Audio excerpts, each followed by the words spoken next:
ಎಲ್ರಿಗೂ ನಮಸ್ಕಾರ. ನಮ್ಮ ಅಡುಗೆ ಚಾನಲ್ಗೆ ಸ್ವಾಗತ.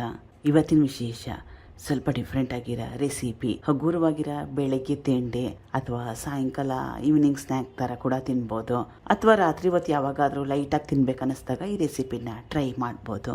ಮೊದಲನೇ ಸ್ಟೆಪ್ಪಲ್ಲಿ ಬಾಣಲೆ ಇಟ್ಕೊಂಡಿದ್ದೀನಿ. 2-3 ಚಮಚದಷ್ಟು ಎಣ್ಣೆ, ಇದು ಸಾಸಿವೆ ಸಣ್ಣ ಚಮಚದಲ್ಲಿ ಅರ್ಧ ಚಮಚದಷ್ಟು, ಸ್ವಲ್ಪ ಜೀರಿಗೆ, ಸಾಸಿವೆ ಚಿಟಪಟ ಅಂದ ನಂತರ ಸುಮಾರು 2 ಟೇಬಲ್ ಸ್ಪೂನ್ ಅಷ್ಟು ಕಡಲೆ ಬೀಜ, 8-10 ಗೋಡಂಬಿ. ಈಗ ಕಡಲೆ ಬೀಜ ಕ್ರಿಸ್ಪಿ ಆಗಬೇಕು, ಗರ್ಗರಿ ಅಂತ ಆಗಬೇಕು, ಸ್ವಲ್ಪ ಬಣ್ಣ ಚೇಂಜ್ ಆಗಬೇಕು, ಅಲ್ಲಿವರೆಗೂ ಈ ಪದಾರ್ಥಗಳನ್ನ ಚೆನ್ನಾಗಿ ಹುರ್ಕೋಬೇಕು. ಗೋಡಂಬಿ ಸ್ವಲ್ಪ ಮಟ್ಟಕ್ಕಷ್ಟು ಬಣ್ಣ ಚೇಂಜ್ ಆಗಿದೆ, ಕಡಲೆ ಬೀಜನ ಕೂಡ ಚೆನ್ನಾಗಿ ಹುರ್ಕೊಂಡಿದ್ದಾಗಿದೆ. ಬೇರೆ ಪದಾರ್ಥಗಳನ್ನ ಸೇರಿಸ್ಕೊಳ್ಳೋಣ.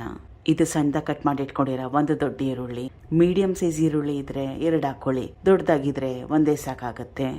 ಸಣ್ಣದಾಗಿ ಕಟ್ ಮಾಡಿ ಇಟ್ಕೊಂಡಿರೋ ಹಸಿರು ಮೆಣಸಿನಕಾಯಿ, ಕರಿಬೇವಿನ ಎಲೆ ಸುಮಾರು 8-10.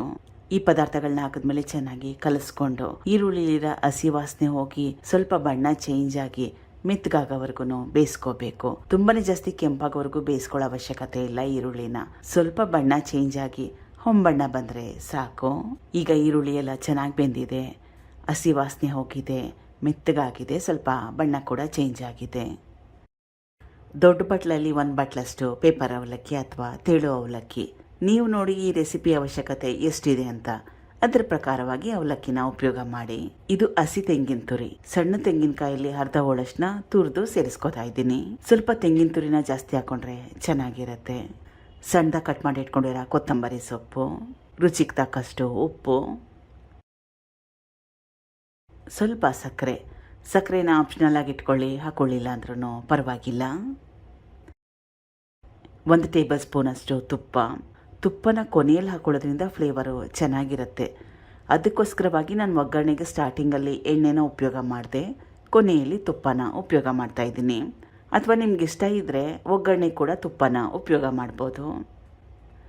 ಚೆನ್ನಾಗಿ ಕಲಸ್ಕೋಬೇಕು. ಎಲ್ಲ ಆದಮೇಲೆ ಕೊನೆಯಲ್ಲಿ ಸ್ವಲ್ಪ ಲಿಂಬೆ ರಸ. ತುಂಬಾ ಜಾಸ್ತಿ ಡ್ರೈನೆಸ್ ಇದೆ, ಒಣ ಇದೆ ಅನಿಸಿದ್ರೆ ಸ್ವಲ್ಪ ನೀರನ್ನ ಚಿಮುಕ್ಸ್ಕೋಬೋದು. ಟ್ರೈ ಮಾಡಿ ನೋಡಿ, ಬೆಳಗ್ಗೆ ತಿಂಡಿ ಕೂಡ ಚೆನ್ನಾಗಿರುತ್ತೆ.